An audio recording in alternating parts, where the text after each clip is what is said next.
कि मेरी नौकरी चली जाए। अब नौकरी भी एक चीज़ होती है मनुष्य के लिए, उसके क्षेम की एक स्थिति होती है। उसके बाद में कहने लगे कि शाम को 5 बजे उन्होंने आके बताया कि तुम्हें फिर से रीइंस्टेट कर दिया है, इतना ही नहीं तुमको कन्फर्म कर दिया। तो खुद बड़े आश्चर्य में पड़ गए, कहने पता नहीं कैसे सब लोग ने एकदम फेवर में ही बात करनी शुरू कर दी और उन्होंने उसको कर दिया। और उसने पूछा कि कितने बजे हुआ, कहने 2:15 पे ये बात तय हुई।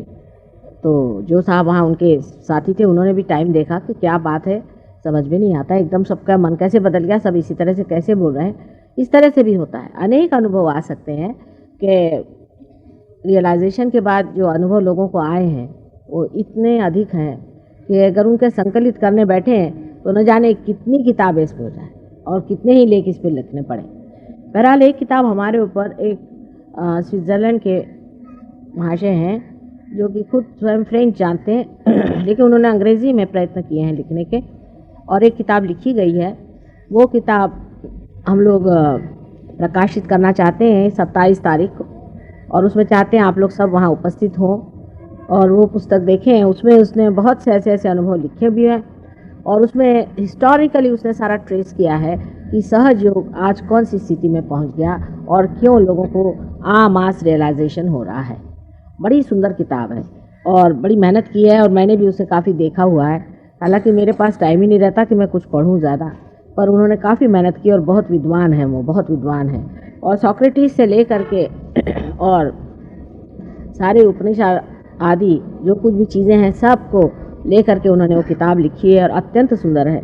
और उसमें गांधी जी के बारे में भी, उनका भी क्या स्थान था सहयोग के आने में वगैरह, बहुत अच्छे से किताब लिखी हुई है। और इस किताब के जो कुछ भी छपाई का जो कुछ पड़ा है उतना ही हमने कहा है दाम रखना चाहिए और उससे ज़्यादा चार्ज नहीं करना चाहिए। हालांकि लोग हमेशा हमें पढ़ाते रहते हैं कि माँ ऐसा करोगे तो कोई किताब ही नहीं खरीदेगा, सोचेंगे इतनी सस्ती किताब कैसी, इतनी सुंदर, इतनी बड़ी, और ये वो। लेकिन हम सबके पढ़ाई में आते ही नहीं क्योंकि हम ज़रूरत से ज़्यादा इस मामले में स्वतंत्र हैं। तो इस तरह के अनुभव अनेक होते हैं। लेकिन आप अगर सत्य के पुजारी हैं और सत्य को खोज रहे हैं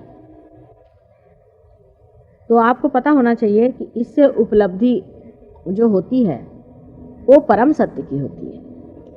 परम सत्य का मतलब होता है एब्सोल्यूट, उसमें रिलेटिविटी नहीं रह जाती क्योंकि आप वो हो जाते हैं। जैसे आपके लिए अभी सत्य यही है कि ये कनात लगी हुई है, यहाँ लोग बैठे हुए हैं, और जो कुछ साइंस वाइंस है ये सारा आपके लिए सत्य है। लेकिन जो परम सत्य है वो ये है कि परमात्मा की शक्ति सारे संसार में सत्ता है उसकी, वो संचारित है, अणु रेणु में भी वो कार्यान्वित है, और वो इतनी डायनामिक है और इतनी बारीक है और उसका इतना कुछ काम कमाल का है। वो सोचती है, समझती है और प्यार करती है। इतना ही नहीं, सारे ही संसार के जो कार्य हैं वो करती है। तो इस तरह की जो सत्ता है उसको प्राप्त होना यही सत्य है, और उसको प्राप्त आप तभी होते हैं जब आप उससे कनेक्टेड हो जाते हैं। एक ये छोटा सा काम है कि आपको उस सत्ता से कनेक्ट किया जाए। हम तो जब से पैदा हुए तब से ही ये जानते थे, सब चीज़, सब कुछ हमें मालूम था। लेकिन हमारे पिताजी जो कि स्वयं बहुत बड़े, हम कहते हैं कि बहुत बड़े साधु थे और जो कि बड़े पहुँचे हुए आदमी, उन्होंने हमसे बताया कि जब तक आप ऐसी कोई आमास व्यवस्था, सामान्य जन सामान्य की व्यवस्था नहीं खोज निकालिएगा तब तक इस पे कोई सी भी बात करना, दूसरा एक बाइबल हो जाएगा, नहीं तो गीता हो जाएगी, और उसी पर एक से एक चीज़ें चलती रहेंगी और उस पर लोग टीका करते रहेंगे और कुछ समझ में नहीं आएगा, शब्द शब्द रह जाएंगे। और एक दो आदमी पार होने से कोई बात नहीं, क्योंकि उस वक्त तो उनके सिवा हम कोई दूसरा देख ही नहीं पाते थे कि जो पार है। इस वजह से इन्होंने कहा कि किसी को लोग समझ नहीं पाते और लोगों की बुद्धि में आने वाली बात नहीं है, इसलिए उनको अगर प्रबुद्ध किया जाए तो फिर ये चीज़ सबके समझ में आएगी। और ये होने का समय भी आया है और तुम इसीलिए इस संसार में आई हो और यही तुम्हारा करने का है। उनको स्वप्न वगैरह आए थे हमारे बारे में, हमारी मदर को भी बहुत स्वप्न आए थे, और उसी हिसाब से वो आखिर तक हमसे पूछते रहे कि क्या तुम्हें चीज़ मिली या नहीं मिली। और हमारी माँ भी उनके मृत्यु से पहले यही पूछती रही कि अब मैं तुम्हारे पिता से मिलूंगी तो मुझे बता दो कि तुम्हें वो चीज़ मिली या नहीं मिली। जब मैंने उनसे कहा कि हाँ मुझे वो चीज़ मिल गई है और उसका मैंने पता लगा लिया है तो मैंने इस तरह से किया कि मैं स्वयं मनन में जा कर के और हर एक मनुष्य के मुझे कुछ ऐसे जीवन में संबंध रहे कि जन समुदाय से मेरा बड़ा संबंध रहा, क्योंकि मेरे पिता भी बहुत पुराने कांग्रेसी थे और मैं भी गांधी जी के साथ रही हुई हूँ और वहाँ सब लोगों को देखने का मुझे मौका मिला। तो मैं मनन से सूक्ष्म चित्त से हर एक आदमी की अंदर की भंगिमा देखती थी, अंदर उनके कौन सा प्रश्न है, उसमें कौन से प्रॉब्लम्स हैं, किस वजह से या आदमी जो है इस तरह से बना हुआ है। मैंने उसके परम्यूटेशंस कॉम्बिनेशंस क्या हैं, हजारों लोगों के अंतर में मैंने प्रवेश करके देखा कि इनका क्या प्रश्न है, उनका क्या प्रश्न है, कैसे कौन सा इनमें गड़बड़ हो सकती, कौन सी इनमें खामी हो सकती है, किस वजह से।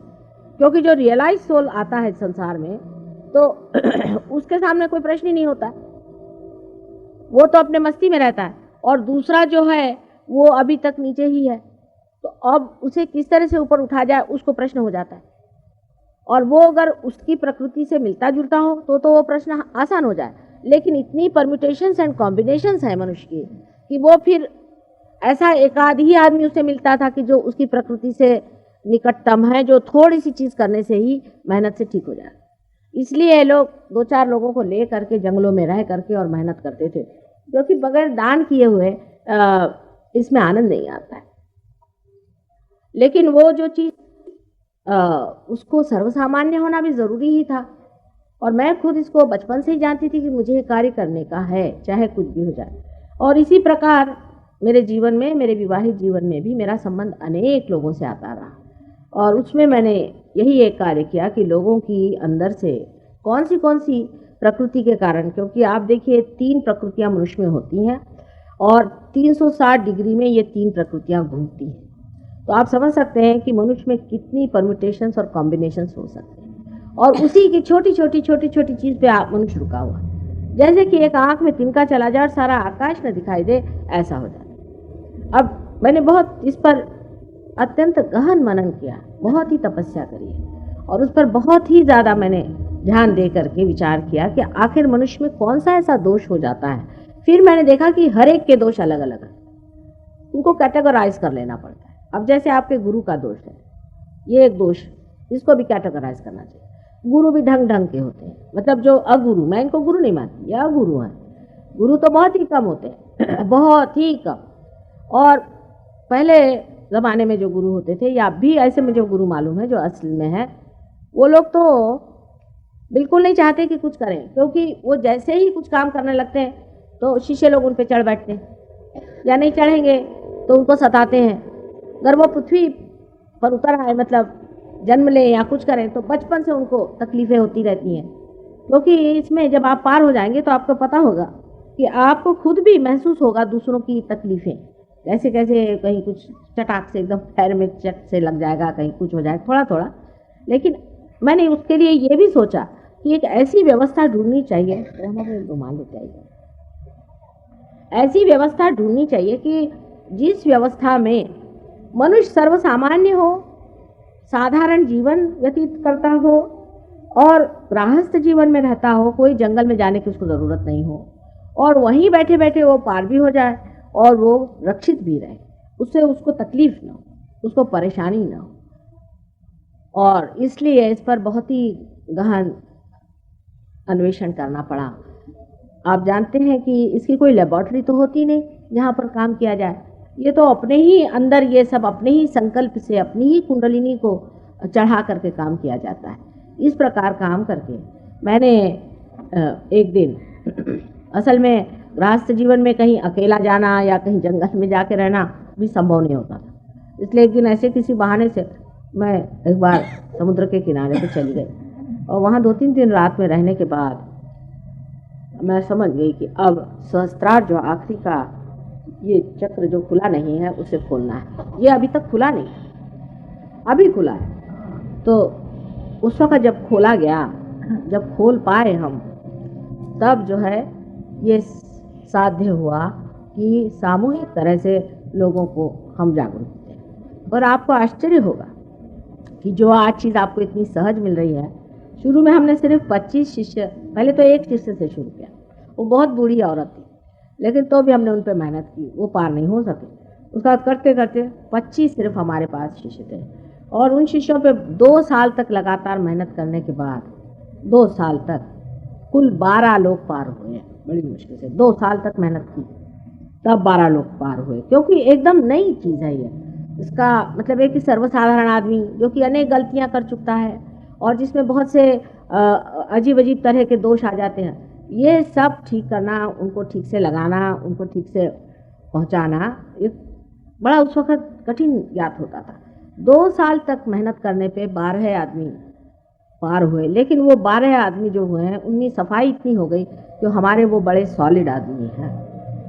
उनमें से एक हमारी राउत बाई जो हैं, जो आप यहाँ बैठी हुई ये हैं, इन्होंने बहुत ऊंची दशा प्राप्त की है उसमें से, और उस वो 12 आदमी के 12 आदमी बहुत ऊंची दशा में पहुँचे हुए हैं। तो उसके बाद फिर ज़रूर कि हमने देखा हर साल ये संख्या बढ़ती गई।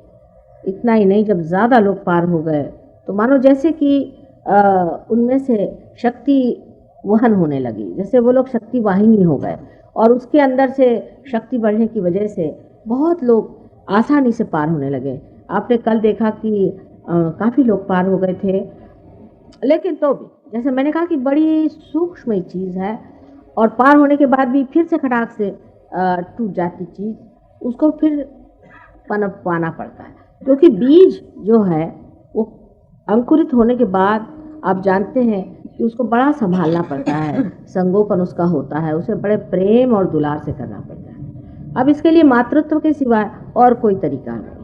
मतलब ये कि आज ही एक साहब मुझे आके कहने लगे कि आपका क्या ऑर्गेनाइजेशन है, इसमें कोई नियम ही नहीं। मैंने कहा बेटे कौन सा नियम बनाओ, बताओ तुम। एक नियम ऐसा बनाओ, बोलने लगे कि जो लोग यहाँ आकर दूसरी जगह जाते उनको यहाँ ना मना। मैंने कहा ऐसे तो मैं नहीं बना सकती, जब वो मेरे बेटे हैं, वो किसी भी हालत में रहे उनको आना ही पड़ेगा। और अनेक तरह के उन्होंने नियम बताया। मैंने कहा मेरे यहाँ कोई नियम नहीं बन सकता, तुम इस चीज़ को छोड़ो, नियम की क्या ज़रूरत है। हाँ तुमको ट्रस्ट बनाना है वो बना लो, पैसे ऐसे की दृष्टि से भाई इन लोग कुछ कह रहे हैं कि हम एक जगह बनाएंगे, वहाँ पर हम ये करेंगे, ठीक है, उसके लिए तुमको जो कुछ करना करो, मुझसे कोई मतलब नहीं। लेकिन अगर तुम चाहो कि इसके नियम बनाओ कि जो बच्चे मेरे आते हैं कभी गलती भी करेंगे, कभी ठीक भी चलेंगे, क्योंकि गृहस्थ में रहने वाले हैं, सर्वसाधारण लोग हैं, और उनकी प्रगति होगी नहीं होगी, तो अब आप ये कहें कि साहब इसलिए उनको मना कर दें या उसलिए उनको मना कर निकाल दें, ये मेरे बस का नहीं। तो आप मेहरबानी से कोई भी नियम मत बनाइए, बड़ा मुश्किल हो जाएगा मेरे लिए। तो ये चीज़ ही और है, ये ऐसी चीज़ है कि इसको आप लोग अगर संसारिक दृष्टि से देखें तो बहुत ही विचित्र लगेगी, लेकिन परमात्मा की दृष्टि से आप समझ सकते हैं। इसमें कोई भी नियम हम नहीं लगा सकते, कोई रिस्ट्रिक्शन नहीं, हमारी एक भी मेंबरशिप नहीं है, कुछ नहीं। जिसको चाहे वो आए, जिसको नहीं आना नहीं आए। अब जैसे आपने बताया कि मैं गया हुआ, पर इन कोई मेंबरशिप इनसे नहीं है, जब चाहे आए, जब इसका उपयोग करे, जितना आगे बढ़ना चाहे, बिल्कुल मुक्त होता है। और जब तक आप पूरी तरह से मुक्त नहीं होंगे तब तक कोई फ़ायदा ही नहीं होने वाला है। तो इस तरह की ये चीज़ है, अति सूक्ष्म चीज़ है, और उसको पाने के लिए आपको भी सोचना चाहिए कि थोड़ी सूक्ष्मता अपने अंदर आ जाए। और अगर कोई उसमें अगर कभी हम कह भी दें, जैसे आपसे कह दिया कि भाई उनके पास क्यों गए थे, जूते मारना है, जूते मारने पड़ते, क्या करें, मोहम्मद साहब ने ही बताया। मैंने बड़े धीरे धीरे बातें कहना शुरू की, आपको पता नहीं, पहले तो मैंने कठिन लोगों को लिया ही नहीं। 3 साल तक आपको आश्चर्य होगा, मैंने कभी सैटेनिक फोर्स की बात नहीं करी। मैं लंदन अमेरिका चली गई, अमेरिका से आने के बाद हमारे ग्रुप में एक लेडी ने शुरू कर दिया वहाँ पर घोड़े के नंबर बताना और लोगों को हाथ में डंडा लेके मारना और ये वो। तब फिर मैंने कहा कि अब तो बताना ही पड़ेगा, तब मैंने शुरू किया था, क्योंकि मैं सोच रही थी कि किसी तरह से लोग बच कर के निकल जाएं तो अच्छा रहेगा अगर ये चीज़ें नहीं बताई जाएं तो। पर ऐसा कहाँ होता है, ये चीज़ें तो आती ही हैं। अगर 10 आदमी आएंगे उसमें से ज़रूर 1 न 2 ऐसे होंगे कि जिनमें नेगेटिविटी होगी, और जो कहीं ना कहीं हो आए होंगे वो फिर बताना ही पड़ता है। तो उसमें कोई बुरा मानने की बात नहीं है, क्योंकि आपको सोचना चाहिए कि आपको अपना कल्याण कर लेना चाहिए, अपना मंगल सोचना चाहिए, और उसमें बुरा मानने की कोई बात नहीं। आपके गुरु ने आपको कोई दी नहीं बात, अगर दी होती तो आप यहाँ आते क्यों। तो अगर हम कहते हैं कि भाई इस तरह से निकलता है, ये मोहम्मद साहब ने कह दिया नसीब नहीं, तो मुझे ही लोग नाराज़ हो जाते। उन्होंने बताया, उनके बहुत से तरीके, सारा उनका जो नमाज है सारी कुंडलिनी का अवेकनिंग है, लेकिन कितने मुसलमान इस बात को मानेंगे। कबीर का सारा पढ़िए तो सहज योग पूरा है, से ऐसी बातें सारी लिखी हैं जो कि बिल्कुल आपको मैं अगर सुनाऊँ तो आप आश्चर्य होंगे कि 5-25 पकड़ बुलाऊं, जैसे आपको पकड़ बुलाया हमने, एक ही डोर बंधाऊं। और उनकी भाषा में इस कदर अथॉरिटी है। अथॉरिटी हो ही जाएगी जब आप उस चीज़ को जानते हैं, तो अथॉरिटेटिवली आप बोलते हैं। कोई उसमें आप घिघियाते नहीं हैं सूरदास जी जैसे कि प्रभु तुम हमें कभी मिलोगे, क्योंकि वियोग है नहीं। जब आदमी मिलन में बैठता है तो मिलन की बात करता है। इसी प्रकार आप गुरुओं को भी समझ सकते हैं, इसी प्रकार आप कवियों को भी समझ सकते हैं कि जो आदमी मिलन की बात करता है वो डंके की चोट पर करता है। और दूसरी बात उसमें यह होती है कि वो रोता नहीं कि मुझे प्रभु कब मिलाओगे और तुम कब मेरे सामने आओगे। बड़े बड़े कवि हो गए विरह के भी, लेकिन उससे ये जान लेना चाहिए कि वो विरह में ही है और आप विरह में, इसलिए आपको मज़ा आता है उनका विरह सुनना। लेकिन जो मिलन में आ जाता है उसको लगता है ये क्या मिलन के लिए अपना चला है, उसको नहीं पसंद आती है। और जो लोग मिलन में नहीं हैं उनको भी नहीं अच्छे लगते जो लोग मिलन के गीत गाते हैं। तो आपको भी मिलन में आना चाहिए और इसका आनंद उठाना चाहिए। एक ये सादी सुदी चीज़ है और कोई ऐसी कठिन बात आपके लिए नहीं है, क्योंकि आपके अंदर सब बनाई हुई है चीज़, ये सब बना हुआ है। सिर्फ इसकी जागृति होनी है और इसको सहस्रार से निकाल के यहाँ स्थित कर देना, फिर धीरे धीरे सब चीज़ बन जाती। पर बहुत से लोगों के इन गुरुओं में से एक से एक गुरु लोग हो गए। महाराष्ट्र में भी एक बड़े ही अजीब गुरु थे, उनके शिष्यों की कुंडलिनी चढ़ती थी और फिर धड़ाक से नीचे गिर जाती, चढ़ती थी फिर गिर जाती। बांध बांध के हम लोग के हाथ टूट गए, पर वो बनती नहीं थी, गिर जाती थी। और बिल्कुल अब तो सिर्फ कुंडलिनी के वहन से ही हम पता लगा लेते हैं कि ये कौन से गुरु हैं। पर ये इतने हैं जिसको पायली के 50 कहते हैं कि रोज़ नया एक चला आता है, रोज़ एक ये फलाने महाराज आए, कोई फलाने आए। मतलब पहले जो मेन थे उनके तो अभी भी हम पहचान लेते हैं कि ये फलाने के शिष्य हैं या कुछ है, लेकिन इसके चक्कर इतनी ज़बरदस्त होती है। एक अभी परसों पेशेंट आई थी हमारे पास में, उनको भी स्क्लेरोसिस की बीमारी थी, वो ठीक होना चाहती थी, काफ़ी उनको फ़ायदा हो गया, लेकिन उसके बाद वो फिर नहीं आ रही। तो पता हुआ कि वो यही जो अंगूठी देने वाले बाबा हैं उनके शिष्य हैं। तो कहते कि वो रात में सपने में आते हैं, मुझसे कहते खबरदार तुम माता जी के पास गए। वो मारे डर के वो आने को तैयार नहीं, यहाँ बैठी हूँ यहाँ देखिए उनके पहचान, इसलिए वो आने को तैयार नहीं। उनको काफ़ी लाभ होता है, इतनी नर्वस है। और वो कहती मुझे लगता है कि मैं डिसलॉयल हो जाऊँगी उनको। तो इनके भी चक्कर बड़े खराब होते हैं, उससे बचना चाहिए। आपको अगर किसी गुरु से आप प्रभावित हैं तो मेरे पास आने की ज़रूरत नहीं, और अगर प्रभावित नहीं है तो ठीक बात है। अगर आपके असली गुरु हैं तो हम तो फ़ौरन बता देंगे। अब यहाँ एक महाशय हैं, उनके गुरु थे धुनी वाले बाबा, बहुत हमने कहा उनसे हमारी खबर करें, वो हमारे बारे में जानते हो। इतना ही नहीं, बहुत से गुरुओं ने लोगों को बताया कि माँ आ गई है तो तुम हमारे पास क्यों आते। आपको आश्चर्य होगा ये लोग कितना जानते हैं। जो जानते हैं वो जानते हैं, जो नहीं जानते हैं उनसे ही तो ना प्रश्न होता है। अभी एक अमरनाथ में एक बड़े भारी साधु रहते हैं, क्या ना कैंसर, हाँ नहीं नागनाथ बाबा करके, नागनाथ बाबा, नागनाथ वो रहते हैं। और उनके शिष्य हैं जगन्नाथ बाबा, उनका आज्ञा चक्र टूटा हुआ था, तो वो आकर के अंबरनाथ करके जगह है बम्बई के पास, वहाँ आके रहने लगे और कहने लगे कि हम यहाँ रह रहे हैं, यहाँ पर माँ आने वाली है, तो हमारे गुरु ने भेजा है कि 12 साल बाद आएंगे। देखिए 12 साल जाके वहाँ वो तपस्या करते थे। उनको फिर पता हुआ कि हम, वो तो पता हो जाता है ना वाइब्रेशन से। हमारी एक शिष्या है वहाँ शरयू, उनके पास गए, कहने लगे कि माँ कब आने वाली। उन्होंने कहा कि 12 साल बाद आएंगी, ऐसा कहा था गुरु ने हमारे, तो कब आने वाली है, अब तो 12 साल पूरा हो गया। तो उन्होंने कहा कि वो तो आने वाली है, उनका यहाँ प्रोग्राम होने वाला है। तो भी उनको थोड़ी शंका थी हमारे बारे में कि हम ही वो माँ है या नहीं। ऐसे लोगों की दृष्टि वगैरह बहुत अच्छी हो जाती है, खासकर आज्ञा जिनका टूट जाता है उनको बहुत कुछ दिखाई देता है। तो वो आकर के बैठे थे हॉल में, उनको स्टेज वेज पे बिठाया था। जैसे हम अंदर आए तो उनका सारा जो कुछ भी शंका थी दूर होके वो सीधे मेरे पास सीधे। तो मैंने कहा क्या हुआ भाई, आपकी शंका को क्या हुआ। कहने लगा कि सबकी कुंडलिनी एकदम जैसे बच्चे स्कूल में नहीं खड़े हो जाते, ऐसे एकदम खड़ी हो गई जैसे आप आए। तो हम समझ गए कि यही है माँ और इसे क्या। पर अब मैं गुरु की बात बताती हूँ। तो मैंने उनसे कहा कि उनका हमारे आश्रम में आए माँ, तो मैं गई वहाँ मिलने। भाई मैं तो सबके पास जाती, आपको आश्चर्य होगा, मैं सबके पास गई। ये मुक्तानंद, रजनीश वगैरह सबको मैंने समझाने की कोशिश की कि तुम लोग क्या कर रहे हो।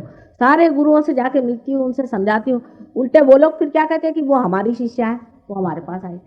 इन बेवकूफ़ों को क्या कहा जाए। तो जब उनके पास मैं गई तो मैंने कहा कि क्या बात है, आप क्यों परेशान हैं? तो कहने लगे कि मेरे 12 साल से मेरा आज्ञा चक्र पकड़ा है माँ, और मेरे गुरुजी ने ये कहा है कि 12 साल बाद माँ आएगी, वही ठीक करेगी, मैं तो तेरा ठीक नहीं करूँ। मैंने कहा, बड़े दुष्ट है तुम्हारे गुरुजी, 12 साल से तुम्हारा आज्ञा चक्र खराब है, मैं तो एक क्षण में तुम्हारा ठीक कर दूँ, और एक क्षण में करूँगी भी, क्योंकि मेरे तो हृदय में पूरी समय लगा रहेगा कि उसका आज्ञा चक्र पकड़ा। भी यही देखिए आई मेरे पास में, माँ जल्दी से मेरा आज्ञा ठीक करो, मेरा पकड़ जाएगा। तो मैंने कहा कि अच्छा क्या बात है, क्यों ऐसे? चले वो गुरुजी भी हमारे आपसे मिलने आए। तो वहाँ पहुँचे हम जहाँ पे थे, तो बड़ा मान किया उन्होंने जो भी था। लेकिन मैंने उनसे पूछा कि भाई ये क्या बात है कि आप इनके आज्ञा चक्र को नहीं ठीक कर रहे? कहले मैं क्यों करूँ, मेरा किसने किया था? मैं सालों तक तड़पता रहा, तब मेरा क्यों नहीं आपने ठीक किया?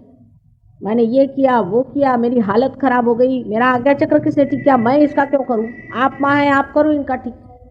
मैंने कहा पर कुछ तो दया करुणा होनी चाहिए। कहले दया करुणा क्या करूँ, अभी तो उसको मैं मारने वाला हूँ पकड़। तो मैंने कहा क्यों भाई, आखिर क्या बात है? कहले अभी मारा है 2-4 चपेट बाहर। फिर मैंने पूछा क्या हुआ भाई, क्यों तुमको मारा?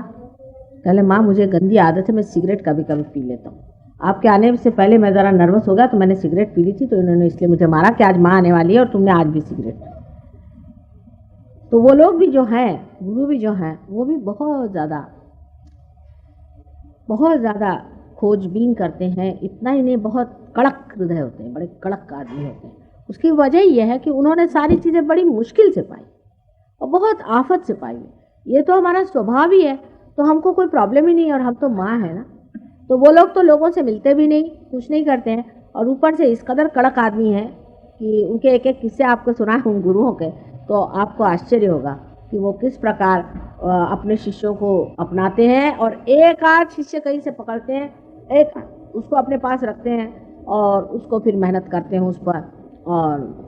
और एक साहब को मैं जानती हूँ, उन्होंने एक सिर्फ शिष्य को तैयार किया 25 साल के, और उससे भी नाराज़ है, और उसका कारण भी ठीक ही है। लेकिन ऐसा है हाँ। तो गुरु तो मतलब बहुत ही मुश्किल चीज़ है, सदगुरु मिलना बहुत ही मुश्किल, क्योंकि ये लोग जो पाए हुए हैं इंसान हैं, और इंसान के बूते पर इन्होंने पाया हुआ है। तो आवश्यक है कि उन लोगों के लिए जिस तरह से मेहनत की, वो चाहते कि आप भी मेहनत करें, आप भी अपनी सफाई करें। पहले हम कहते हैं कि पहले पार कराओ। एक तो ये कि अंधेरे में इसकी सफाई कराओ, धीरे धीरे एक एक चीज़ को खोजते खोजते। एक ये है कि आपको आंखें दे दे और फिर आप सफाई करो। 2 तरीके हो सकते हैं। तो हमारा तो माँ का तरीका कि हमसे देखा ही नहीं जाता। जहाँ तक हो सके आप अपनी आंखें पालें और जल्दी से अपनी सफाई कर लें, और इस महान तत्व को आप पालें। यही चीज़ है, और तो इससे आगे कुछ है ही नहीं। इसको पाए बगैर कुछ होता नहीं। आज तक किसी ने ऐसा लिखा नहीं है कि आत्मा को पाए बगैर ही कोई चीज़ हो जाती, कहीं भी नहीं लिखा। लेकिन पता नहीं क्यों लोग ऐसा करते हैं। माने लिखने वाले भी जो पहुँचे हुए लोग हैं, उन्होंने कभी भी ऐसा नहीं लिखा। क्राइस्ट लीजिए या मोहम्मद साहब लीजिए या कोई लीजिए, सबने कहा है कि you are to be born again, वो होना ही चाहिए। उसके बगैर आप समझ नहीं सकते। क्राइस्ट ने भी कहा है कि you will be calling me Christ Christ, I will not know. Christians के लिए कहा। उन्होंने कंडोलिनी के बारे में अनेक बार कहा है कि I will appear before you like tongues of flames, fire free कहा है, तरह तरह से इसको कहा हुआ। लेकिन ये ईसाई लोगों को क्या समझ में आएगा? इसलिए ये समझ लेना चाहिए कि अति सूक्ष्म संवेदना है। भाई साहब बहुत शरीफ आदमी रहे होंगे कि जो मिलिट्री में रहे, कोई गड़बड़ नहीं की। कुछ मिलिट्री में लोग इतना पढ़ते भी नहीं उस वक्त, बाद में इन्होंने पढ़ा होगा, वकीली जब की होगी। मिलिट्री के लोग अपने इसमें रहते हैं, तो हो सकता है कि इन्होंने इतना पठन नहीं किया, और पठन करने से भी, पठन पाठन से भी दिमाग जो है वो ज़रा कुछ कंडीशन तो हो ही जाता है। जैसे आज हमने राय साहब से पूछा, कल वो एमपी साहब आ रहे हैं, तो मैंने कहा ठीक है बुला लो उनको। तो मैंने कहा फिर क्या? कल वो ज़रा, उन्होंने उनका दोष ये बताया, वो ज़रा पढ़े लिखे ज़्यादा है। ये भी दोष हो जाता है, पढ़ लिख कर अपने कंसेप्शंस बन जाते हैं। तो क्राइस्ट ने कहा था कि you have to be like small children to enter into the kingdom of God. छोटे बच्चों जैसे अबोधिता होनी चाहिए, सादगी होनी चाहिए, तब हो जाता है। इस तरह से बहुत जल्दी हो जाता है, और उसके बाद आनंद भी बहुत जल्दी आने लग जाता है। किसी किसी को देर लगती है, किसी को आनंद पहले आता है, फिर इसका पूरा सत्य समझ में आता है। जैसे लेडीज़ हैं, उनको आनंद ज़्यादा आता है, उनको सत्य वत्य से कोई मतलब नहीं, वो अपने आनंद में बैठे रहते हैं। उनको कोई मतलब नहीं है कि इसको जाने कुंडलिनी कहाँ है, चक्र कहाँ है, फलाना कहाँ है। ये छोटे बच्चे भी हैं, ये अपने आनंद में आके सो जाते हैं, इनको भी जानने की कोई ज़रूरत नहीं। पर सब्जेक्टिव नॉलेज होने की वजह से आप जान ही जाते, चाहे आप उसको बुद्धि से जाने या न जाने, आप जान ही जाते। वो किस प्रकार, वो आज मैं आपको बताऊँ। आपसे कल मैंने नाभि चक्र के बारे में कहा और ये भी कहा कि अगर हमारे देश का नाभि चक्र अगर प्रबुद्ध हो जाए तो कोई वजह नहीं कि हमारे देश की गरीबी पूरी तरह से मिट जाए। अब इस नाभि चक्र पे एक बात ज़रूर बतानी होगी, जो कि मैंने पहले भी कहा आपसे, कि इस पे दो तरफा दो नाड़ियाँ इसके साथ में चलती हैं और बहुत ही निगड़ित है, बहुत ही नज़दीक है। इन नाड़ियों में से जो चंद्र नाड़ी है वो हमारे सबकॉन्शियस में जो कुछ भी हमारे दिमाग में, जैसे कोई स्वाद हमको मिला या पेट में जो भावना हुई, जो भी कुछ है वो इसी से कार्यान्वित होता है, सबकॉन्शियस की आइडिया। जैसे समझ लीजिए बहुत से लोग हैं उनको एलर्जीज है। अब एलर्जी जो है वो क्या है कि आपके सबकॉन्शियस में कहीं तो भी उसके बारे में कोई चीज़ ऐसी बनी हुई है कि आपने कोई ना कोई ऐसी चीज़ खाई होगी, उससे नुकसान हो चुका होगा पूर्व जन्म में, उससे पूर्व जन्म में कभी हो चुका होगा। तो जब भी वो चीज़ अंदर जाती है फौरन उसका रिफ्लेक्स आ जाता है और आपको फिर से एलर्जी हो जाती है।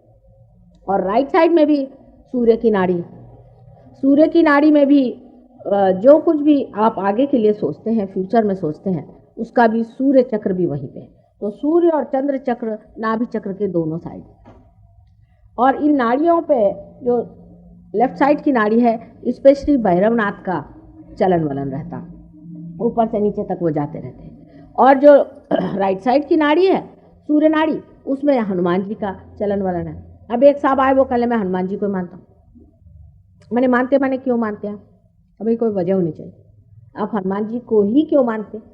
कोई चीज़, कोई आपको मंत्र देता है, कहता कि चलो तुम सूर्य नमस्कार, तो आखिर क्यों? आपको क्या ज़रूरत है सूर्य नमस्कार करने की? उसका भी साइंस है। अगर आपके अंदर ऑलरेडी सूर्य है बहुत ज़्यादा, तो आपको बिल्कुल सूर्य नमस्कार करने की ज़रूरत नहीं। हाँ, जब किसी के अंदर लेफ्ट साइड ज़्यादा हो तो वो सूर्य नमस्कार करे। अब जिसकी लेफ्ट साइड ज़्यादा बढ़ी हुई है वो राइट साइड करे, और जिसकी राइट साइड ज़्यादा बढ़ी है वो लेफ्ट साइड करे। इसका भी शास्त्र है। ऐसा तो शरीर में भी नहीं होता है। समझ लीजिए आपकी नाक में तकलीफ है, तो आप ज़रूरी नहीं कि आप सारे केमिस्ट की दुकान खा लें। तो हाँ और था, ये दो नाड़ियाँ हैं। इस नाड़ी को स्वच्छ रखने के लिए आसनादि जो भी बताया गया है, ये पूरा हठ योग अष्टांग योग है। उसमें कोई आप एक चीज़ लेकर के करें सिर्फ कि हम आसन कर रहे हैं, वो तो बहुत ही गलत चीज़ हो गई। क्योंकि आप किस लिए कर रहे हैं, कौन से चक्र पे कर रहे हैं, उसकी क्या ज़रूरत है, वो बगैर जाने हुए बस सब सवेरे से उठे पश्चिमोत्तासन करो, ये आसन करो, वो आसन करो। और ये भी ज्ञान जो हमारे पास आया है, ये उन लोगों ने वो लोग लाए हैं जो कि जंगलों में गए और वहाँ पर गुरुओं के साथ रहे भी, और गुरुओं ने कहा कि तुम ठीक नहीं जाओ, वो तो निकालने पे ही लगे रहते हैं। गुरु लोग तो बहुत मुश्किल से टिकाते हैं, उनकी तो 7 मंजिल पहले चढ़नी पड़ती, पहले किस पे एक चिमटा मारते रहते हैं, देखते हैं इसकी खोपड़ी कहाँ तक साबित है, इसकी श्रद्धा कहाँ तक है हमारे ऊपर। जब वो बिल्कुल ही ठिकाने का हो जाता है तब उसे एक्सेप्ट करते हैं। तो ये जो बीच के निकले हुए आधे अधूरे लोग होते हैं, ये बस ये आसन कहीं कुछ ले करके चले आए और लगे गुरुजी बन गए और सिखाने लगे। उससे इतना नुकसान होता है कि हठ योग करने वाले, जो सो कॉल्ड हठ योग जिसे मैं कहती, सिर्फ आसन करने वाले का हमेशा हृदय चक्र पकड़ लेते हैं। अभी एक साहब होंगे यहाँ भी बैठे हुए, उनको हठ योग में हृदय का विकार हो गया, तो उनको फिर उन्होंने बताया कि अब हृदय का विकार हो गया तो अब ये दूसरे आप आसन करो, वो भी हृदय के। तो मैंने कहा कि ये किस सिलसिले में? माने सम्यक ज्ञान, जिसे कहते हैं इंटीग्रेटेड नॉलेज, ये तभी हो सकता है जब आप पूरी चीज़ को देखें।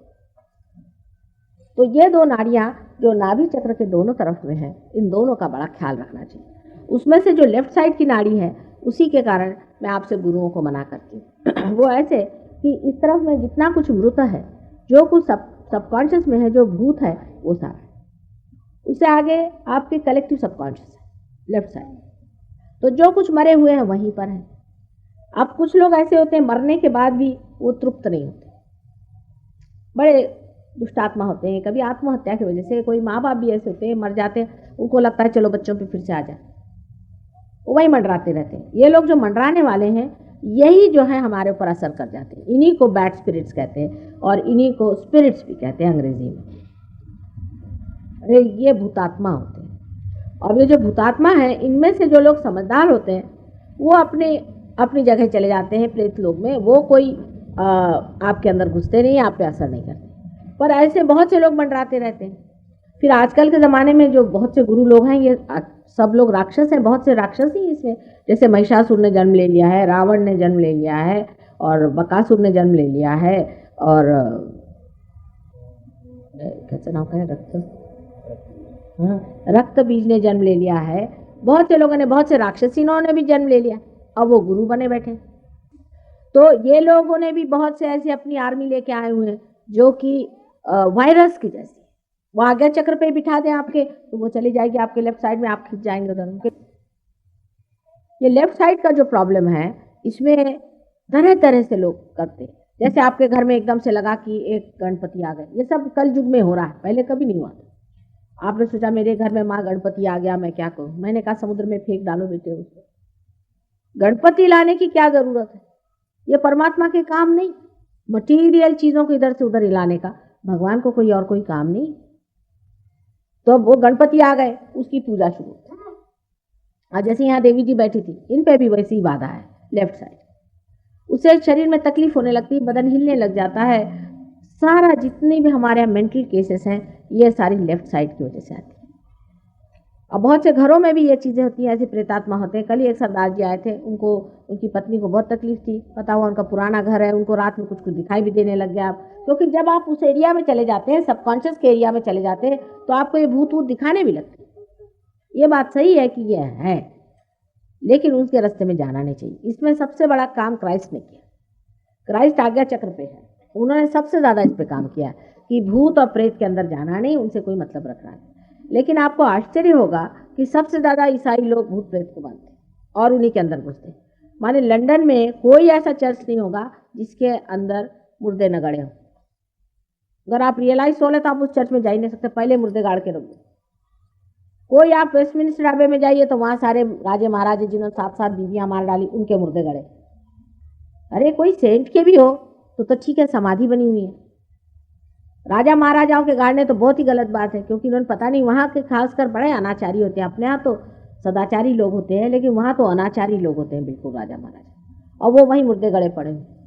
और सारे लोग वहाँ प्लैंचेट करेंगे, उनके यहाँ पेंटिकॉस्टल्स क्या क्या, सारा क्रिश्चियन धर्म में सबसे ज़्यादा भूत विद्या। लेकिन यह भूत विद्या अपने यहाँ भी कम नहीं है, तांत्रिकों ने भूत विद्या बहुत हासिल कर ली। और वो यही, किसी को आप उनको 5 रुपया दे दीजिए, वो किसी को कहेंगे इसको हम ख़त्म कर देंगे, उसको ये कर देंगे, उसके पीछे भूत लगा देंगे। ये बहुत ही कॉमन चीज़। आदिवासी लोग ये बहुत काम करते हैं। अब वो लोग गुरु बन के भी घूमते हैं। आपके अंदर एक भूत भर दिया, आप है उनकी अंगूठियाँ पहना रहे हैं, उनको कपड़े दे रहे हैं, जेवर दे रहे हैं। इसमें एक दो अनुभव आपको बताएं। एक देवी जी बहुत रईस घर की थी, और उनके पति साहब आए, उससे कहने लगे कि मुझे बाबा जी ने एक अंगूठी दी। तो मैंने कहा भाई आप बहुत रईस आदमी हैं, आपके पास कितनी अंगूठियाँ? कहले मेरे पास बहुत अंगूठियाँ। फिर मैंने कहा आपने अंगूठी क्यों ली? कहले उन्होंने दी प्रसाद, तो मैंने दी। पर मैंने कहा तुमको क्यों दी? तुम्हारे ड्राइवर को देते। और ऐसे अगर दाता है तो अपने देश का सारा इकोनॉमिक प्रॉब्लम सॉल्व करो भाई। तुमको दी काहे के लिए? क्योंकि तुमसे कुछ ना कुछ ठगा होगा। कहले ठगा तो नहीं। मैंने कहा फिर तुम मेरे पास क्यों आए? मैं तो ये सब नहीं देने वाली तुमको, अंगूठी वगैरह तो तुम जाके सराफा में खरीद। तुम मेरे पास आए हो तो मैं तो परम दूंगी, और ये अंगूठी पहले फेंकना पड़ेगी आपको समुद्र में। तो कहले नहीं माँ, हम तो इसलिए आए हैं कि हमारे घर के बहुत से हीरे गायब हो गए। मैंने कहा आपकी पत्नी को लेके आइए, वो लेडी डॉक्टर है। वो आई तो देखा कि उस पर बिल्कुल भूत बैठा हुआ। उसको बंधन दिया, देखती हूँ उसके अंदर भूत बैठा हुआ। फिर निकाला उसका भूत, हमने उससे बातचीत करनी शुरू की। हमने कहा कि भाई क्या होता है? कहले पता नहीं, कोई मेरे अंदर आदमी आता है और मुझसे कहता है कि ये पत्थर है, ये पत्थर है, ये बाबा को। तो मैं ही खुद निकाल के देती हूँ, मैं खुद देती हूँ। तो मैंने कहा अच्छा। तो कहने लगे कि अब मैं क्या करूँ, मुझे पूरी समय वो आदमी खाते रहता है, मेरे दिमाग में सजेशन देते रहता है, मेरे सामने आके खड़ा हो जाता है और मुझसे कहता है ये पत्थर है। तो मैंने कहा कि तुम तो इतनी पढ़ी लिखी स्त्री हो और विवाहिता हो, अब तुम्हारे जो भी हीरे या जो भी तुम्हारे पास में है, ये तुम्हारे अपने पति के दिए हुए कमाई के हैं, माँ बाप के दिए हुए हैं, जो भी हैं। और तुम गृहस्थ में रहती हो, तुमको 4 जेवर पहनने चाहिए। गृहस्थी में औरतों को जेवर पहनना पड़ता है, अलंकृत रहना पड़ता है। तुमको तो इसकी ज़रूरत है। ये तुम्हारे लिए अगर पत्थर है तो उस आदमी के लिए क्या होना चाहिए? मिट्टी। वो बाबा जी तुमसे क्यों ले रहे हैं? तुम क्यों नहीं ऐसा सोचती? जब मैंने उसके बुद्धि पे आघात किया तो उसकी एकदम आग जागृत हुई। अभी तर तर तर तर तर तर वो कांपने लगे। बहरहाल अब तो ठीक है और उनके प्रश्न भी सॉल्व हो गए। लेकिन एक बता रही हूँ मैं आपसे बात कि इस तरह की चीज़ें लोग करते हैं कि आदमी को किस तरह से भुलावे में डाला जाए। अब वो अंगूठी जब तक आप पहने रहेंगे, आपकी मजाल नहीं कि आप और कोई बात सोचें, आप अभिभूत रहेंगे उस अंगूठी से। यहाँ तक कि आप अगर एक टीका यहाँ लगा लें उनके हाथ से, गए आप, क्योंकि वो भी बड़े होशियार होते, वो आपकी कमजोरी जानते कहाँ काम करना है। तो लेफ्ट साइड के आदमियों में अनेक तरह की कमजोरियां होती हैं और अनेक तरह से आपको पकड़ते हैं। विशेषता औरतें होती हैं, औरतें इस मामले में बहुत कमजोर होती हैं। अब उनसे शुरू किया उनके पति का बखान कि तुम्हारे पति तुम्हारा ख्याल रखते हैं, तुम्हारे लिए जेवर बनाते हैं। उसने कहा नहीं भाई, वो तो कुछ है, उनकी कोई दूसरी औरत है। अब भर दिया उसके मन में कि और मैं तुम्हारा पूर्व जन्म का पति हूँ। ऐसे तो बहुत से करते हैं। इस तरह की बेवकूफ़ी की बातें बड़ी पढ़ी लिखी औरतें भी विश्वास करती हैं, मैं आपसे बताऊँ। और फिर हो गया, उसके बाद में सारे जेवर जो है उनको दे देते। ये लेफ्ट साइड की जो बात है ये अपने यहाँ इसलिए भी बढ़ गई है क्योंकि इतने तरह तरह के गुरु निकल आए हैं और इन्होंने यही विद्या, सारी प्रेत विद्या, श्मशान विद्या वगैरह जो थी ये करें। इसे हमारे यहाँ पहले भानुमति का पिटारा कहते थे। समझ लीजिए हमारे पिता के समय के जो लोग थे वो सब ये बातें जानते थे। लेकिन आप लोग अंग्रेज हो गए, आपने कॉलेज साहब ने आपको अंग्रेजी सिखा दी, आप सभी जानते हैं। अभी भी अपने आदिवासी लोग वगैरह ये काम काफ़ी करते हैं, यहाँ पर खोप लेंगे और वहाँ से खून नहीं निकलेगा और कभी कभी वो अपने को लटका देंगे और इधर से उधर कूदेंगे। और ये क्या परमात्मा के काम हो सकते? ये एक सोचने की बात है। फिर ये लोग मेंढक जैसे चिल्लाएंगे, कभी है तो शेर जैसे चिल्लाएंगे। अब आपको क्या मेंढक और शेर होना है? ये अगर आदमी सोच ले तो आपकी नाभि चक्र में आप ये चीज़ें घुसने नहीं देंगे। बिल्कुल इसके लिए हमारे सहयोग में बहुत आसान तरीके हैं जिससे आप अपने को बचा सकते हैं और बचाना पड़ेगा। रात को 12 बजे बाहर जाना वगैरह गलत चीज़ें हैं। इतनी ये चीज दुष्ट प्रवृत्तियाँ मंडरा रही हैं। फिर लोग हैं शराब पीते। शराब से ऐसे ही नाभि आपकी कमज़ोर हो जाएगी। नाभि कमज़ोर हो गई, उस पर बाधा बैठाने में कुछ लगता है। शराबी आदमी पे ऐसा शराबी आके बैठता है कि वो खुद शराब पीता है और वो जो शराबी है उसको कोई मज़ा ही नहीं आता। क्यूबा में एक औरत हमें मिली थी, उसके पति ने हमें बताया, बिल्कुल दुबली पतली छोटी सी औरत, कि ये एक विस्की की बोतल पूरी नीट पी लेती। तो हमने उससे पूछा कि क्या तुम कैसे पी लेती हो? तो उसने कहा कि माँ मेरे अंदर आप नहीं देखते, एक बड़ा भारी भीम का है, एक निग्रो है, वो पीता है, मैं तो नहीं पीती। वही पीता है, वो मुझसे कहता कि पिला मुझे। बहरहाल वो ठीक है, लेकिन ऐसी ऐसी चीज़ें हैं। इसकी इतनी बारीक बारीक चीज़ें हैं कि आपको बताने लगो तो वो भी एक बड़ी भारी कथा हो जाए, लेकिन आपको रोज़ के इसमें आएगा। अब हमारे सहयोगी जैसे आपने कुछ बातें शुरू की, वो कहते हैं हाँ हमें पता है, क्योंकि ये रोज़ ही दिखाई देता है। रोज़ ही देखते हैं तमाशे क्या होते हैं और ये धंधे क्या होते हैं। अब जैसे किसी को मैं कहती हूँ भाई पैर पे नहीं आओ, नाराज़ होने की बात नहीं होनी चाहिए। अभी उस दिन एक देवी जी थी, उनके पति आए होंगे, वो मैंने कहा था इनको पैर पे नहीं लाना, ज़बरदस्ती ला, बेहोश हो गई मेरे पैर। अगर किसी को मिर्गी आ रही तो मेरे सामने ज़रूर आएगी मिर्गी, क्योंकि वो सब नखरे और सब धंधे यहाँ करेंगे। उनके अंदर में जो भूत ऊत आते हैं ना लोगों के, जिसको लोग कहते हैं देवी आ रही, ये बड़ा ही कॉमन है। इनके देवी आ गई। हमारे महाराष्ट्र में जितनी नौकरानियां हैं सबके अंदर देवी आती। अरे कोई देवी को कोई धंधा है या नहीं? सोचिए आप कि ऐसे नौकरानियों के अंदर में देवी आ गई। अपने समाज में इतना कॉमन है, इतना कॉमन है। पढ़े लिखे लोग इस चीज़ में फंसते हैं। सबसे बड़ी बात तो ये है कि ये लोग सोचते ही नहीं है कि परमात्मा ये सब धतिंग क्यों करेंगे। ऐसे तरह के लोग हैं, मैंने उसका कोई वर्णन ही नहीं किया जा सकता। अब राइट साइड के जो लोग हैं, अब ये इसमें ज़रूर मैं बताऊंगी कि मैं अभी कोवलम गई थी।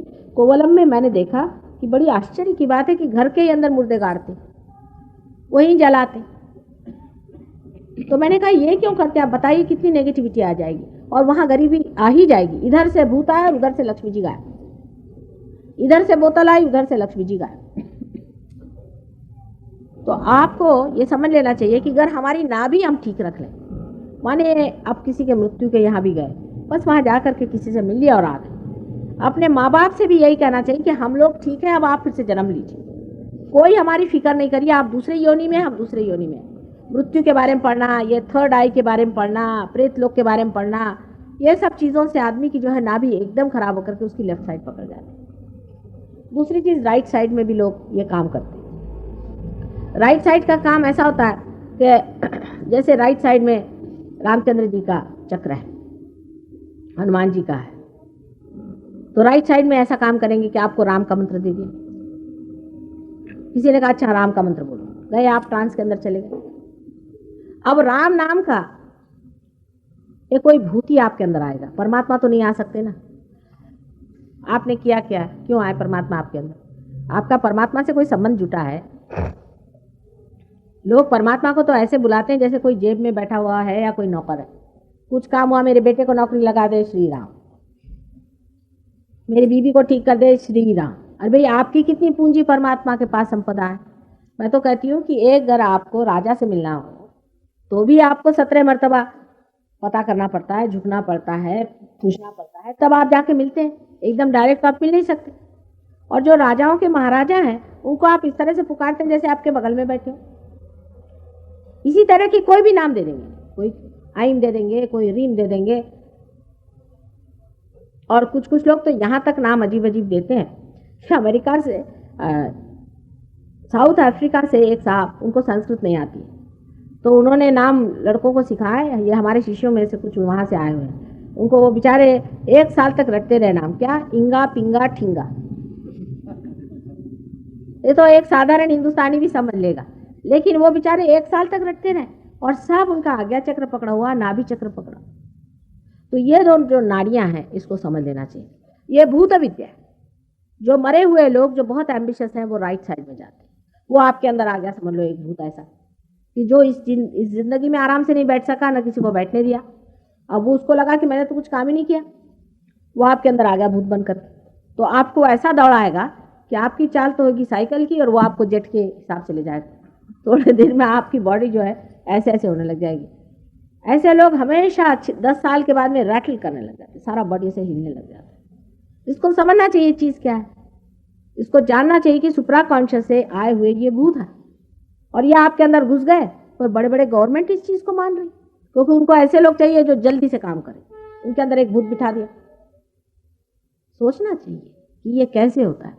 अच्छा, उनको नो हाउ वो बताएंगे नहीं। जैसे मैं आपसे कुंडलिनी और ये सारा बारीक बता रही हूँ और आप भी पार होने पर इसको मैन्यूवर कर सकते हैं, वैसा वो कुछ नहीं बताएंगे। वो कहेंगे, वो नहीं बताएंगे, बस तुम नाम रटो। और भूतों की जमात है इनके पास है।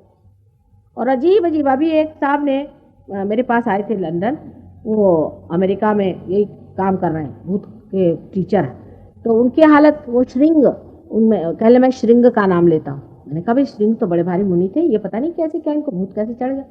तो मैंने कहा होता क्या है, कल मैं पूरी समय सुसाइड करता। मैं उसके माँ बाप लेके पहुंचे कि 3 बार ये कूद पड़ा है, करें क्या इसको। तो मेरे से कहने लगा कि पता नहीं मेरे अंदर क्या हो जाता है कि मेरे अंदर से ऐसा आता कि मैं मर ही जाऊँ।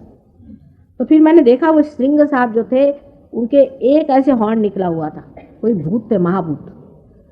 और मैंने उनसे पूछा कि आप धंधे क्यों कर रहे हैं ऐसे। तो कहने हम चाहते हैं कि बहुत से लोग मर जाएं और जो हमारे काबू में हो तो हम और अपना साम्राज्य छाएं। ऐसे ऐसे धंधे लोग कर रहे हैं, आपको उस दुनिया की खबर नहीं है और इन सब चक्करों में आप आना नहीं, बीचों बीच रहो जो सुषुम्ना नाड़ी। इस प्रकार अनेक विध हमारी नाभि चक्र की जो कुछ भी सुरक्षा है उसे रखना चाहिए। और नाभि में सबसे बड़ी सुरक्षा तब होती है कि हम परमात्मा को मांगते हैं। हमारी खोज आत्मा की होती है और स्पिरिट की होती है। जब हमारी खोज आत्मा की होगी तभी आपको आपकी नाभि जो है सुरक्षित मिलेगी। अगर आपकी खोज और चीज़ों की है तो कभी भी आपकी नाभि सुरक्षित नहीं होगी। और इतनी ज़्यादा घबराने की कोई भी बात नहीं। हमारे देश में लोग इतने घबराए हुए हैं हर समय पैसे के पीछे में कि उनको ऐसा लगता है कि पैसा किसी तरह से भी हो कमा ही लेना चाहिए। किसी की चाहे गर्दन भी काटनी पड़े तो भी पैसे कमाना चाहिए, किसी की बदनामी करनी पड़े तो भी हर जाने, झूठ बोलना पड़े तो भी हर जाने, पैसा किस तरह से कमाना चाहिए। इसको मैं ये कहती हूँ कि सिन अगेंस्ट द फादर। इसका नाम मैंने रखा है सिन अगेंस्ट द फादर। और लेफ्ट साइड के जो लोग हैं, जो परदेसी लोग हैं, उनको मैं कहती हूँ कि सिन अगेंस्ट द मदर। 2 तरह के सिंस होते हैं। एक आप लोग यहाँ अपने भारतवर्ष में हम लोग सिन अगेंस्ट द फादर कहते हैं कि हम लोग ये नहीं जानते कि परमात्मा हमारे पिता है और वो सर्वशक्तिमान है, सर्वशक्तिमान है और वो हमारा सब कुछ देखते हैं। तब हम इस तरह से क्यों विचलित हैं, क्यों इतने ज़्यादा हम आफत में फंसे हैं, क्यों चोरी चकारी कर रहे हैं, क्यों गंदे काम कर रहे हैं। अगर हम जानते हैं कि हमारे प्रभु परमेश्वर परमात्मा सब कुछ वो हमारे अपने हैं, तब हमें ये धंधे करने की क्या जरूरत है। अगर 2 आपके पास रेडियो सेट कम हो गए तो क्या आफत आ गई, उससे भी तो कोई आनंद मिलता हुआ दिखाई नहीं देता ना। इस चीज को अगर आदमी समझ ले कि संतोष से परमात्मा सर्वशक्तिमान हमारे पिता जो हैं वो हमको जो भी देंगे, जैसे राखहू तैसे ही रहो। मैं तो सोचती हूँ कभी कभी जो आदमी रास्ते पे सोता है वो ज्यादा आनंद में है बनिस्बत इसके कि जो जाके बैंक में चेक लिखता है। मुझे तो लिखना ही नहीं आता है सब कुछ, मैं तो पैसा क्या समझती नहीं, मेरे को अकल ही नहीं है उस चीज़ की, लेकिन आनंद में रहती। अब है तो है, नहीं है तो नहीं है, बैठे हुए हैं, अब उसके लिए रोने की क्या जरूरत है। घर परमात्मा ने दिया है तो आराम से रह रहे हैं, नहीं है तो नहीं रह रहे। इतनी ज़्यादा परेशान होने की कौन सी बात है। और दूसरों पे इम्प्रेशन डालना, दूसरों से झूठी अपनी संपत्ति का बखान करना, इसमें कुछ रखा नहीं। मनुष्य अगर सादगी से भी रहता है तो भी वह वंदनीय है, और अगर वो बड़े शान शौकत से भी रहता है तो भी वो निंदनीय है। अधिकतर तो निंदनीय ही होता है। अगर कोई बड़ी मोटर लेकर के चला जाए तो गरीब लोग कहते हैं हाँ इससे 420 करके मोटर कमाई, तो काहे को सादी रखो, काहे को शान बघारना, उससे तो निंदा ही होती। इसलिए अगर मध्यम रहो, बहुत ज़्यादा किसी चीज़ की लालच न करो, तो भी नाभि चक्र बहुत सुव्यवस्थित रह सकता है। ये तो हो गया सिन अगेंस्ट द फादर, और सिन अगेंस्ट द मदर जो है ये वेस्टर्न लोग करते हैं। माने यह है कि इनमें लज्जा नाम की चीज़ हट गई, इनमें कोई भी चीज़ जिसको मोरालिटी कहते हैं वो रह नहीं गई। इनके अंदर माँ बहन भाई ये कोई विचार नहीं लगा। फ्रॉइड साहब के सब शिष्य हो गए, और इसलिए इतनी इन लोगों ने गंदगी कर रखी है कि मुझे आपके सामने वो कहने में भी लज्जा आती है और कहने लायक है भी नहीं। सारे लोग इसी तरह से बिल्कुल गंद हो गए, बिल्कुल गंदे लोग हैं। मुझे तो इतनी घिन चढ़ती इन लोगों की बातों से भी, और समझ में नहीं आता है। टीवी में देखो तो वो, कहीं जाओ तो वो, मानो इनको और कोई धंधा ही नहीं रह गया, कोई इनके जीवन में आनंद नहीं रहा, और बहुत ही गंदगी में फंसे हुए लोग हैं ये। और इसको ये स्वतंत्रता मानते, ये नहीं जानते कि सबसे बड़ी परतंत्रता इन्होंने अपने ऊपर लाद ली है। गंदी आदतें लगा ली हैं और बिल्कुल बेकार हो गए। दुनिया भर की गंदी बीमारियां इनके अंदर में हैं, इनकी औरतें बिल्कुल गंदी हो गई हैं, और कोई भी इनमें से ऐसा नहीं रह गया जिसको कि हम माने कि भाई इसमें कुछ भी ऐसी शाश्वत चीज़ें बची। सहयोग की कृपा से वहाँ पर हमने 300 आदमियों को ठिकाने लगाया और उनको रास्ते पर लाए। और जड़वाद भी जिसे हम कहते हैं कि भाई मटेरियलिज्म, अगर आपके अंदर मैटर आ जाए तो फिर आदमी सुखी होता है, बिल्कुल भी नहीं। बड़े कंजूस, महाकंजूस, कभी 2 पैसा नहीं खर्चा करेगा। किसी के घर में जाओ तो आपको बैठने को भी नहीं कहेंगे, इनके घर में चूहा भी नहीं जाता। ऐसे ही ये लोग होते हैं, महाकंजूस होते हैं। आप लोग इनसे बहुत ज़्यादा छूटे हुए हैं, आपको पता नहीं। आप में भोलापन बहुत ज़्यादा है, आप बहुत सादगी है, माँ बहन है आपके अंदर, क्योंकि हमारा देश योग भूमि है। इसमें कितना भी टूटेगा आदमी तो कहाँ तक टूटे जाएगा, तो कहाँ तक जाएगा, इसके बंधन से छूटना मुश्किल काम है। लेकिन तो भी आप देखिए कि आज यहाँ पर देख लीजिए आप, आपको आश्चर्य होगा कि एक भी परदेसी नहीं आया हुआ। ये जो आए हैं ये तो मेरे ही साथ आए, एक भी परदेसी एडवर्टीजमेंट देख के नहीं आया। Not a single foreigner has come after seeing my advertisement. और आता है इक्का दुक्का, वो भी भाग जाता है, क्योंकि जैसे ही मैंने कहा कि आपको सदाचार से रहना पड़ेगा सहयोग के बाद, तो भागे। क्योंकि सदाचार उनके लिए ऐसी चीज़ लगती है कि बिल्कुल ही उसका फिर कह देते हैं कि वो आंटी फलानी ठिकानी है, उसके जैसे वो बताती है माता जी के जैसे।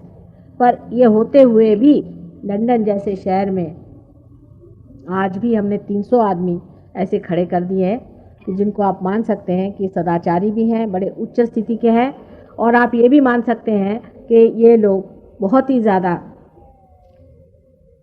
इस मामले में गहरे उतरे, बहुत मेहनत की इन्होंने सब गंदी बातें छोड़ करके बड़ी मेहनत की है।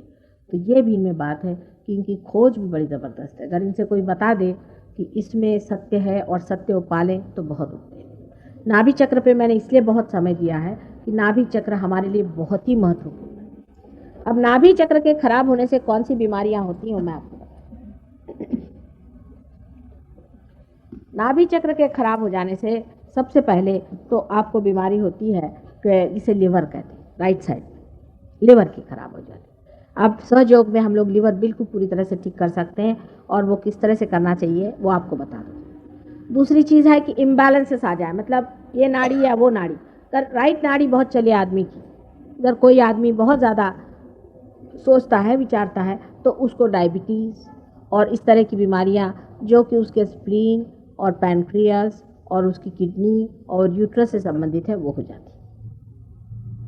नाभि चक्र की गहन जो बातें हैं वो भी मैंने आपसे बता दी कि आदमी अगर शराब पीता है या उसको ये भूत ऊत का काम करता है तो भी नाभि चक्र खराब हो जाता है। और नाभि चक्र की और विशेषता यह है कि इसके अंदर धर्म है। अगर आपने, जैसे अब हम ही अपना बताते हैं आपसे कि हमें तो अगर कोई नंगी औरत का फोटो देख ले तो फौरन उल्टी हो जाएगी, फौरन उल्टी। हम तो अपने दिमाग से सोचते हैं नहीं, हमारा धर्म सारा पेटी में बैठा हो। कोई भी गलत कोई काम करता होता है एकदम हमें फट से उल्टी हो जाएगी पहली चीज़, और नहीं तो फिर डायरिया लग जाएगा 2-3 इसके लिए। तो बिल्कुल ये सीधा हिसाब है, उसमें कोई हम सोचते नहीं, हम तो कोई चीज़ को बुरा भला कहते भी नहीं, पर देखा ये चीज़ गंदी है हो गया, वो पेट ही हमारा सोचता है, पेट सोचता है दिमाग नहीं सोचता। तो धर्म जो है पेट में है, और इसीलिए अपने यहाँ खान पीन का विचार बहुत बताया। लेकिन जो विचार बताया वो बिल्कुल हम लोग गलत तरीके से चलते हैं। विचार यह है कि ब्राह्मण को किसी हाथ का नहीं खाना चाहिए। ब्राह्मण माने रियलाइज सोल। रियलाइज सोल अगर नॉन रियलाइज सोल के हाथ से खाता है तो उसके हाथ में वाइब्रेशंस जो हैं वो खराब हो जाते हैं, तो उसको तकलीफ हो जाती है, इसलिए कहा गया है। लेकिन वो अगर जात का, आजकल तो जाति है दुनिया भर की बनी हुई, अगर शेड्यूल कास्ट भी और वो अगर रियलाइज सोल है तो उसके लिए भी प्रतिबंध है कि ऐसा ब्राह्मण जो कि पैसा लेता है भगवान के नाम पे, उसके हाथ का नहीं खाना चाहिए।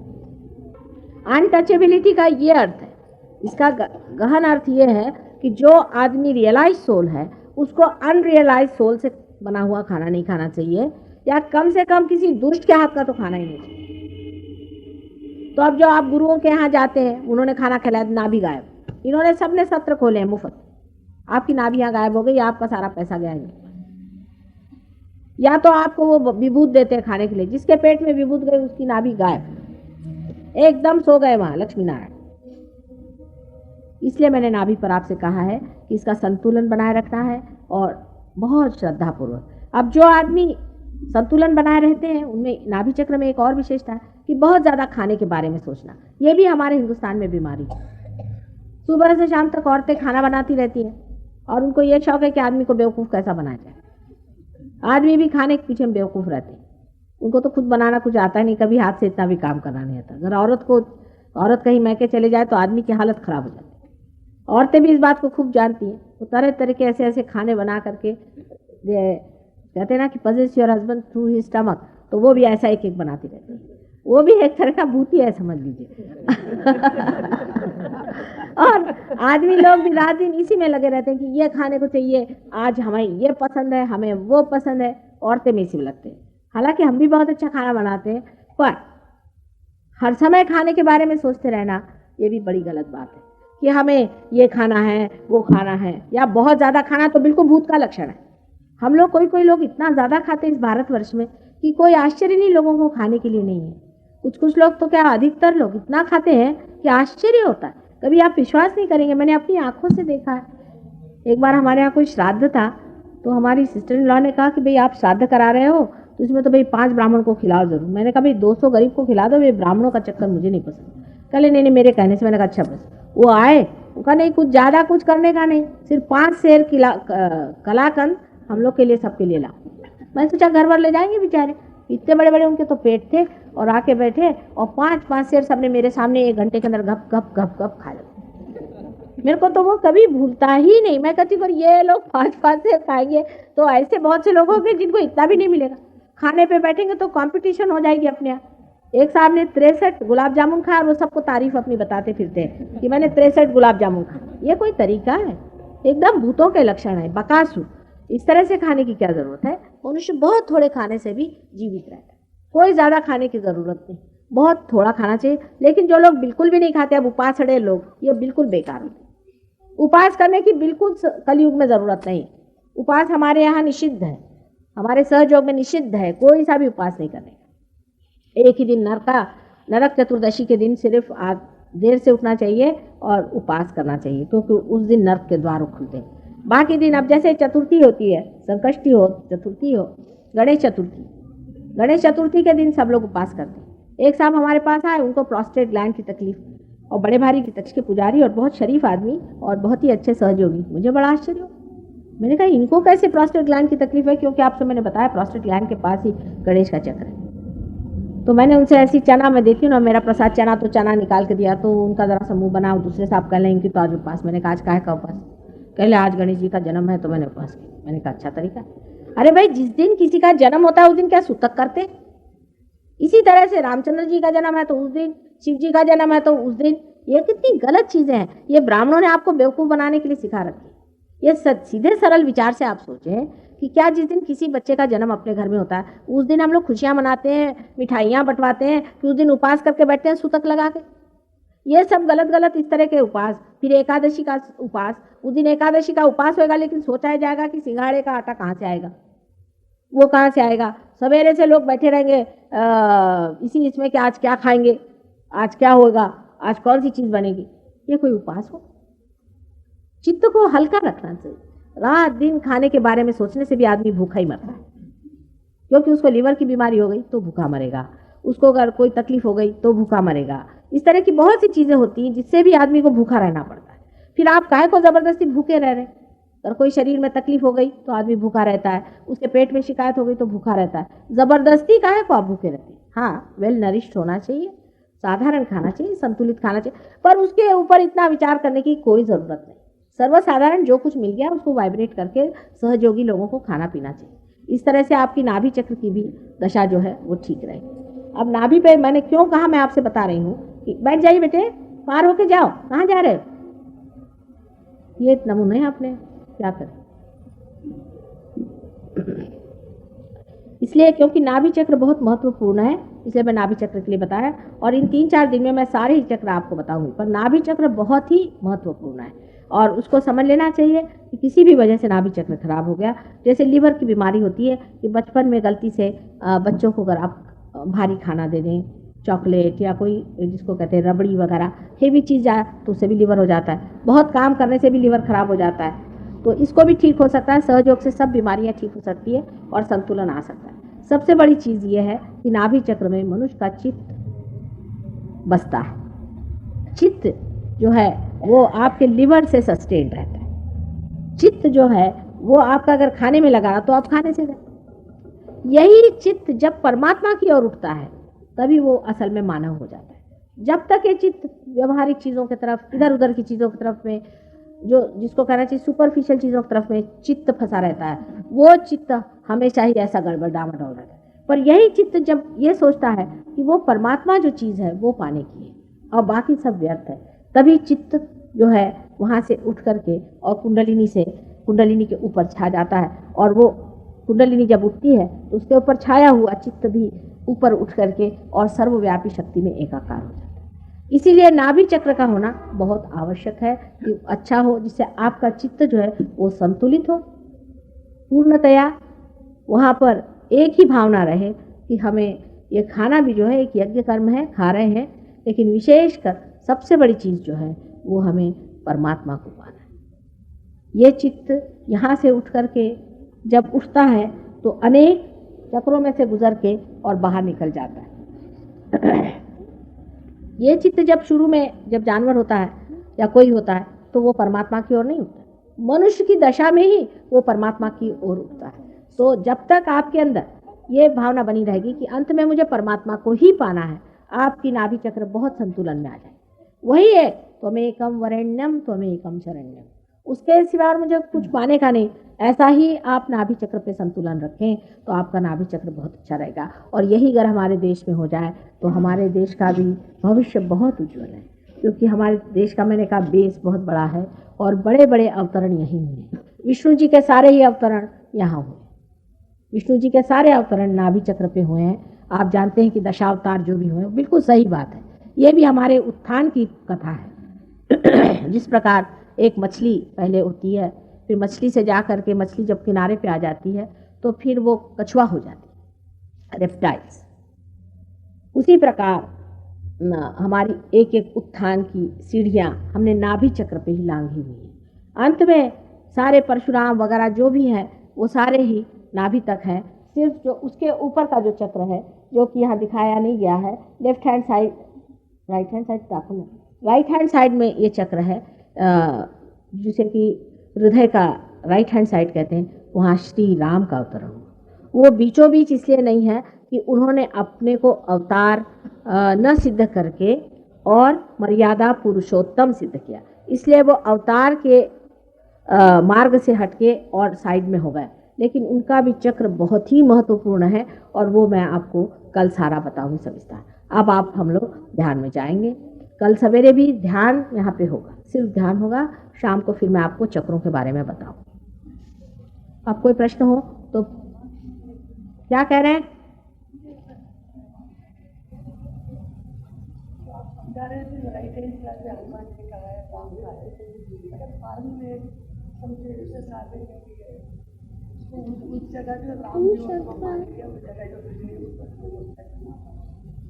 क्या कह रहे हैं?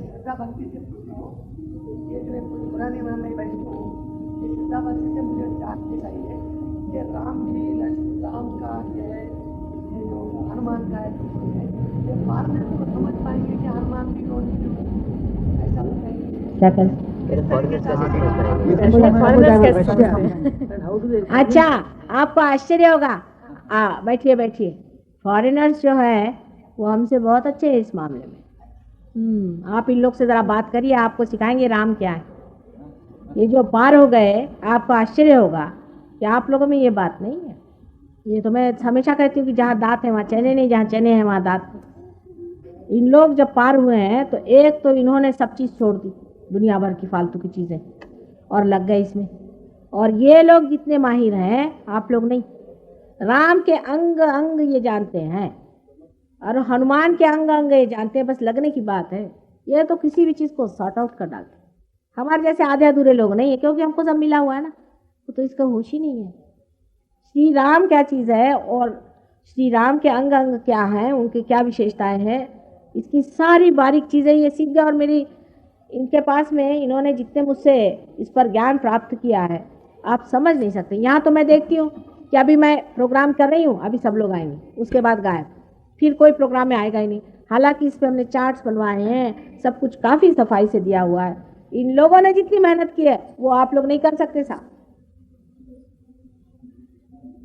मैं ये बता दूँ आपसे, ये लोगों का उतने इनकी संपदा नहीं है जैसे आपकी। पूर्व संपदा आपके पास बहुत है, लेकिन आप लोग में मेहनत नहीं है। ये तो बिल्कुल सही बात है। हिंदुस्तानी मेहनती बहुत ही कम होता है। यहाँ बैठे हुए आप पूछ लीजिए, सहयोगी बताएंगे कि इन लोग ने तो, आप सोचिए कितना रुपया खर्च करके यहाँ पर आए हुए हैं और देहातों में मेरे साथ घूम रहे हैं, सब दूर चल रहे हैं। कितने सहयोगी मेरे साथ घूम रहे हैं। लंदन से ये लोग आए हैं और ये लोग दुनिया को पार करा रहे हैं। कल वहाँ यूनिवर्सिटी में ये लोग पार करा रहे थे और वहाँ के जवान लड़के अभी देखिए ना, बैठे थे चले गए। इनकी गहराई नहीं है आप लोगों में, ये बात सही, लेकिन इनमें संपदा कम है आपसे। इनकी संपदा आपसे कम है। आप बहुत जल्दी भी पार हो जाते हैं और पाने पर उसको छोड़ भी देते हैं आसानी से। क्योंकि कोई चीज़, जैसे कोई रईस आदमी होता है ना, तो उसके बेटे कैसे होते हैं, उस तरह के आप लोग हैं। आया, पैसा उड़ाया, काम मौज किया, काम खत्म। इन लोगों ने मेहनत से पाया है, उसकी ये महत्ता ज़्यादा जानते हैं। इनको कोई प्रॉब्लम नहीं, ये तो बहुत ज़्यादा हमसे होशियार है। आप इनसे बात करिए, आप अगर वैष्णव है तो सारा वैष्णव धर्म आपको ये समझा देंगे। अच्छा, इसीलिए मैंने कहा कि जो किताब हम लोग छाप रहे हैं उसको आप पढ़िए। एक फॉरेनर ने लिखा, आपकी आंखें खुल जाएंगी। सबने मिलकर मेहनत की है उसमें, लेकिन आपकी आंखें खुल जाएंगी जितने गहराई तक के पहुँचे हैं, और राम जी का कार्य और हनुमान जी का कार्य, और कितना उसको समझे हैं और कितने श्रद्धा पूर्वक हर एक चीज़ को समझते हैं, वो आपको अंदाज ही नहीं हो सकता। इतना ही नहीं, हमारे जो बच्चे वहाँ गए हुए हैं उनमें से भी 2-4 हमें मिले, वो भी ऐसे ही हो गए। कहने लगे कि जब हम परदेश में आए तो पता हुआ हमारी संस्कृति कितनी ऊंची है, उसकी महत्ता कितनी है, और उसके बाद हमने इसको महत्व पाया। तो इनकी बात और है, आप लोगों की बात और है। आप तो अपनी संस्कृति के बारे में कुछ जानते ही नहीं, कुछ भी नहीं जानते। क्या जानते हैं आप तो सब साहब हो गए, सिर्फ टेल कोट नहीं पहनते, बाकी सब लोग साहब हैं। साहबियत ही आ गई आप लोगों के अंदर में। कोई कुछ जानता ही नहीं है अपने संस्कृति के बारे में। हमारे तो एजुकेशन ही में नहीं है कि अपनी संस्कृति के बारे में बात करें। सब लोग, यहाँ तक कि एक छोटी छोटी बात नहीं पता रहती लोगों को, कुछ बात पता नहीं रहती। मुझे आश्चर्य हुआ, मैं अभी कोवलम गई थी और वहाँ पर वो मंगाए गए कुछ न्यूज़पेपर वाले, पता नहीं उन लोगों ने कहा है कि न्यूज़पेपर वाले आएंगे। मैंने कहा अच्छा, तो पहला उन्होंने आते कहा कि हमको एक एक विस्की की बोतल मिलेगी तो हम आएंगे। कम से कम ये लोग कभी ऐसी बात नहीं करें। मैंने कहा इन सबको खदेड़ो यहाँ से, कोई ज़रूरत नहीं, एक भी आदमी मुझे नहीं चाहिए, सबको यहाँ से खदेड़ो। फिर उसमें से कुछ आए बेचारे जो शरीफ थे, वो आए। आने के बाद भी वहाँ कोई श्रद्धापूर्वक बैठे कि भाई माँ बोल रही हैं, कुछ बहुत अफलातून समझ के वहाँ बैठे, सब सूट बूट लगा करके गधे जैसे। कुछ मुझे उनके प्रति इतना भी नहीं लगा कि इनको कुछ समझाऊं या कुछ करूं। 10 मिनट के अंदर मैंने कहा खत्म करो इन लोगों को, बेकार के लोग हैं सारे। उसमें से एक ने तो इतनी मूर्खता करी कि मैंने उससे कहा कि तुम्हारे यहाँ पर केरला में आदि शंकराचार्य जैसे महान पुरुष हो गए। तो कहले अच्छा, हमें तो पता ही नहीं था। तो दूसरे ने कहा मुझे ये नहीं पता कि आदि शंकराचार्य कौन थे। इसमें बहुत वो अपनी शान बगा रहे। हम लोग को बड़ी शान लगती है कि हम अपने देश के बारे में कुछ न जाने और परदेश के बारे में हम सब कुछ जान लें। इसमें हम लोग सोचते हैं वाह वाह वाह, बहुत बड़े बड़े आदमी हम हो गए। इसकी आपको पता नहीं है, ऐसे लोगों की इज्जत दुनिया में कहीं नहीं होती। इसीलिए हमारे जो हिंदुस्तानी भाई वहाँ पहुँचे उनकी कोई इज्जत नहीं होती। वो आपकी तब इज्जत करेंगे जब आप असली मायने में भारतीय होंगे। और भारतीयता सबसे ऊंची चीज़ है, लेकिन मुझे दिखाई नहीं देते भारतीय लोग। सब अंग्रेजियत हो गई और इतनी गुलामी की वो जंजीरें हमने पहन ली है कि अभी भी अगर हिंदी भाषा आपको नहीं आती तो कोई हर्ज नहीं, पर अंग्रेजी गलत नहीं बोलना चाहिए। अंग्रेजी बराबर होनी चाहिए। क्या जापान के लोग अंग्रेजी बोलते हैं? कोई देश के लोग अंग्रेजी बोलते हैं। इतना ही नहीं, आपको आश्चर्य होगा कि मुसलमान जो हमारे शिष्य हैं वो भी आपसे ज्यादा जानते हैं, आपसे 1000 गुना ज्यादा जानते हैं। आप उन लोगों से सीखिएगा कभी, हमारे जो मुसलमान शिष्य हैं, आपको आश्चर्य होगा। पर हमारे यहाँ के शिष्यों को हम नहीं कह सकते, मेहनत नहीं, शोबाजी है, सिर्फ मेहनत कम करते हैं। अब आप लोग देखें क्या करते हैं। अगले साल आएंगे तो पता होगा कि एक आया था, दूसरा आया नहीं, तीसरा भाग गया, चौथा बैठ नहीं सकता। तो ऐसे ही नमूने हमेशा देखे हैं यहाँ पर मैंने। तो इन लोग की तो आप चिंता छोड़ो बेटे, अपनी करो।